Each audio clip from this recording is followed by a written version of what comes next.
Radio صدائے حریت جموں و کشمیر ہے پیش خدمت ہے خصوصی اپڈیٹ۔ مقبوضہ کشمیر دی آزادی دی مقدس تحریک ہر پاکستانی دے دل دے بہت کول ہے اور پاکستان بھارت تے غاسبانہ قبضے دے خاتمے دے واسطے برسر پیکار اہل کشمیر کو دھوکہ دینے دا سوچ بھی نہیں سکتا۔ پاکستان دے وزیر اعظم عمران خان سن ایشیا دے مستقبل دے متعلق کانفرنس وچ اپنے خصوصی خطاب وچ آخیا کہ بھارت کو 5 اگست 2019 دے یک طرفہ اقدامات کو واپس لینا ہو سی۔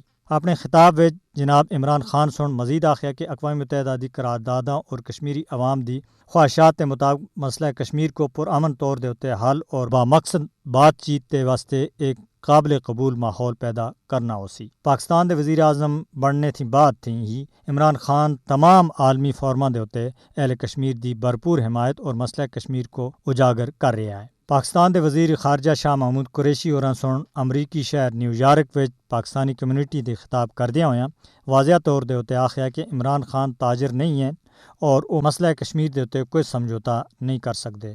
شاہ محمود قریشی دا مزید آخنا سا کہ وزیر اعظم عمران خان کشمیری عوام دے حقیقی سفیر اور حمایتی ہیں اور تنازع کشمیر پاکستان دی خارجہ پالیسی دا ایک اہم ستون ہے۔ پاکستان اس عہد دی تجدید کردا ہے کہ وہ مسئلہ کشمیر دے واسطے اخلاقی، سیاسی اور سفارتی حمایت جاری رکھ سی۔ پاکستان پچھلے 70 سالاں دے بین الاقوامی سطح دے اتے مسئلہ کشمیر کو اجاگر کر رہا ہے۔ بدنام زمانہ بھارتی خفیہ ایجنسیاں سن غلط اور بے بنیاد پروپیگنڈے دے ذریعے کشمیری عوام کو گمراہ کیتا ہے کہ پاکستان سن ان تھیں اکھاں پھیر کی دیاں ہیں اور مسئلہ کشمیر کو بیچ دیتا ہے۔ پاکستانی رہنماواں سن بار بار اس گل دا اعادہ کیتا ہے کہ مسئلہ کشمیر کو ان دی ہر ممکن حمایت بغیر کسی روک ٹوک جاری رہسی۔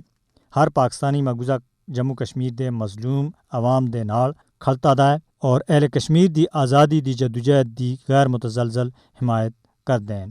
پاکستان ماضی وچ بھی اپنے عمل تے یہ گل ثابت کر چکیا ہے کہ اہل کشمیر اور اہل پاکستان دے دل ایک دوے دے نال تڑک دین اور دنیا دی کوئی بھی طاقت پاکستان کو اپنے کشمیری بھائیاں دی مدد اور حمایت تے دور نہیں رکھ سکتے اور نہ ہی پاکستان سن اج تک کسی دباؤ کو خاطر خواہ وچ آنے آئے کیونکہ پاکستان خود مسئلہ کشمیر دا ایک اہم فریق اور اہل کشمیر دا وکیل ہے۔ اپڈیٹ اختتام پذیر ہوئی۔